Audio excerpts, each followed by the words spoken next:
Hello, I am eReadMe. I like making difficulty hacks of Pokemon games and then trying to beat them. This is my team build for Alistair, the ghost type gym leader in Sword and Shield. They're showing off the team, how it battles a little bit, and then incorporating it into my hack so I can later on go through and smash my face against the hack until I finally beat it.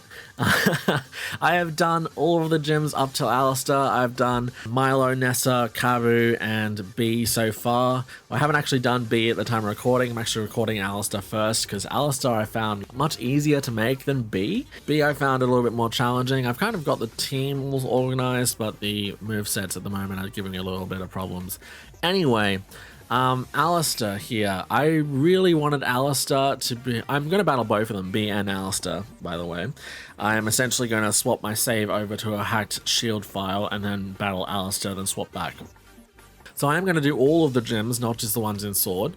So that means battling Alistair, and this is going to be my team. So let's just go through it. First Pokemon, Galerion Corsola. Okay, now, not Cursula, Corsola. With the Eviolite, because it's very, very bulky at that stage. Well, I believe it's by 1.5, yeah, so it's the equivalent of 150 base defense and special defense. Extremely bulky. Cursed Body, hopefully that'll disable some opponent's attacks. I want Corsola basically to live a really long time, okay? So the more chance of it, I'm not going to lower its defense or anything like that, obviously. So weak arm is definitely out. Cursed Body I prefer because chances are if the player comes in and hits it with something really hard, then it'll be disabled and then we'll be able to live a little bit longer hopefully. Nightshade is its attacking move, does damage equal to the user's level. I'm going to have no investment in an attack, and attack is already garbage anyway, so that makes a whole lot of sense. I then decided to give it a light screen, set up some protection from the other Pokemon in the team. Stealth Rocks to set up some extra damage because the opponent is probably going to be doing a lot of switching. And Strength Sap. So Strength Sap heals the target's, heals your HP depending on the target's attack stat, and also lowers the opponent's attack stat as well. Next one is Runerigus. Runerigus. I decided to give Runerigus Wandering Spirit ability, so it basically will... it's kind of like the ability Mummy as well. If a Pokemon makes contact with it, their ability swaps, so Wandering Spirit passes onto that opponent Pokemon. It's got Trick Room, it's got Toxic Spikes, Will-O-Wisp, and Body Press. It's got very good defense, so Body Press makes sense. Will-O-Wisp and Toxic Spikes basically spread status elements across the opponent's side, and Trick Room as well. Now, this is going to be another double battle. Okay, B kind of had a break from the double battles, a really straightforward one, but Alistair I figured was, at least in this interpretation, super technical, a really, really technical, tricky gym, so I thought having a double battle kind of went along with that a little bit. So they're going to send out Corsola and Runerigus at the same time.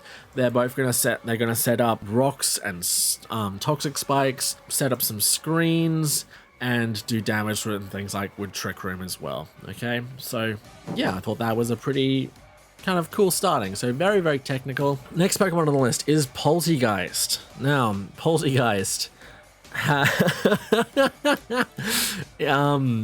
Poltergeist is going to be a pain in the neck to take down. When do I even start? It's got Moody as its ability. Because why not? Essentially, I'll go through it. Shell Smash is a move that it gets.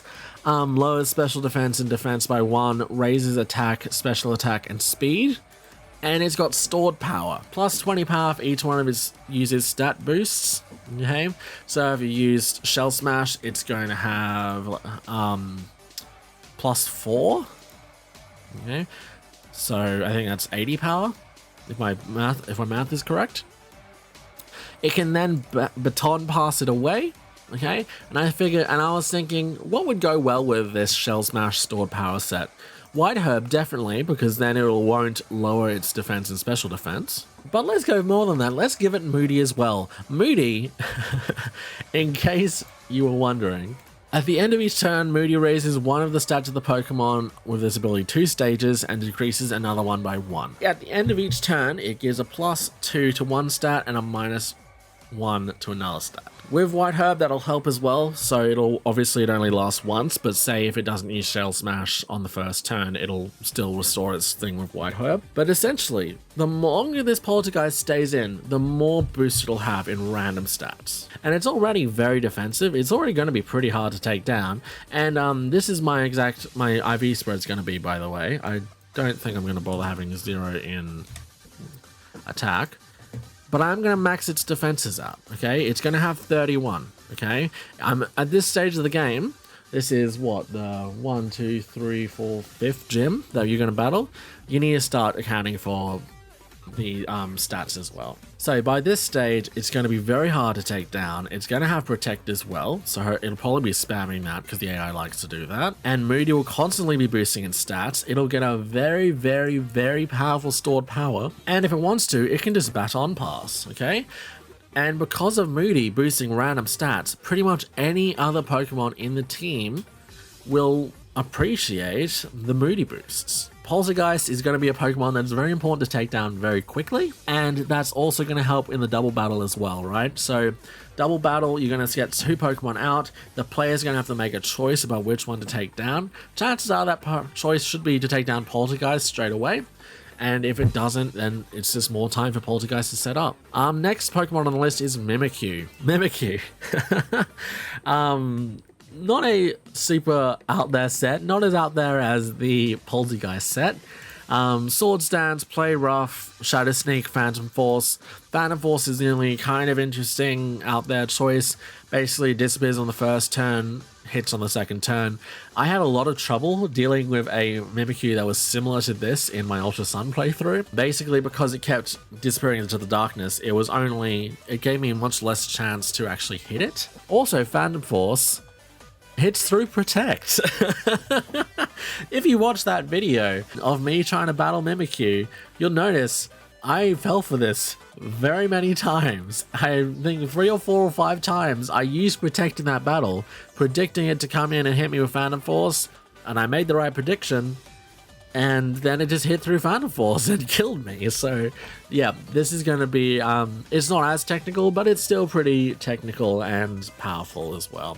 Next Pokemon on the list is Gollurk. Gollurk has no guard, it has another life orb as well. Dynamic Punch essentially spreads some confusion status as well. 100% chance to confuse the target, 50% accuracy, but it's got no guard, so that's not an issue. Poltergeist. Okay, very, very powerful physical ghost type move that came in this generation. 90% accuracy, but that doesn't matter because we've got no guard. Ice Punch and Stone Edge. I figured it's got no guard. I may as well give it Stone Miss. So yeah, very typical, straightforward set. Obviously it has no setup moves, but honestly, it could be coming in here after Poltergeist to set up for it, in which case it really wouldn't need a setup mood anyway. Obviously, because it's got 4 attacking moves, I could give it the Assault Vest, but given that, I don't know, it's got pretty great attack, I may as well just make that attack a little bit better. I don't know. Let me know in the comments. Do you reckon it'd be better to give it a little bit better attack? Or do you reckon it'd be better to give it more special defense so it can actually withstand a few hits? Let me know. And last but not least, same as on his regular team, Gigantamax Gengar. Now, I have given it Shadow Tag ability back. I think that was something that Mega Gengar very much appreciated. So Gigantamax Gengar is going to have Shadow Tag. For his moves, he's going to have Hex, doubles power if the target has a status ailment, thanks to Reneraglis and Corsola and that spreading toxic spikes and will-o-wisps around the place. There is a decent chance by the end of the battle that the player has a lot of poisoned and burnt Pokemon. Gigantamax Gengar is going to take advantage of that. If they don't have a status, Gigantamax Gengar can Hypnosis them, 60% accuracy, but I'm holding the Wide Lens, so it's a little bit better. It's like 66% accuracy, not that much better, but a little bit better. Sludge Bomb does do a lot of damage, and Dream Eater does a lot of damage and restores health if they're asleep. So hopefully, the AI will either try to put it to sleep and succeed, and then use it to spam Dream Eaters, or if it is got a status element, spam Hex, and if it doesn't, or if the other situations aren't appropriate, it'll just spam really powerful Sludge Bombs. Okay, very typical set of a Gengar, fast sweeper. I also think it's good because this is a Gigantamax set as well. So Dream Eater is going to work. It's going to become the Psychic G Max move. But yeah, so Dream Eater will be able to be used in G-Max form. It's a pretty powerful move, so it'll have a pretty powerful Max move. Sludge Bomb will boost special attack. Hex will be a pretty powerful Ghost type move, or decently powerful at least. And then once it comes back out of G-Max mode, it'll then have, you know, its access to this kind of tricky strats. But anyway, that is my team. That is Alice's team in my Pokemon Sword and Shield hack. Please let me know what you think. Subscribe to me on Twitch and on YouTube as well. I've done all of the other gym leaders so far, so if you're interested, please check them out. What else? What other calls to action are there? I don't know. Leave comments and random garbage in the comment section so I get boosted by the algorithm. There you go. And see you later. Yeah. If you yeah, see you later. Bye. Actually, let's not give it hail. Let's just give it 3 moves so it has less to kind of choose about, I reckon. Oh, and let's give it an eject button or something. Let's give it one of those. 4 wipes to the team.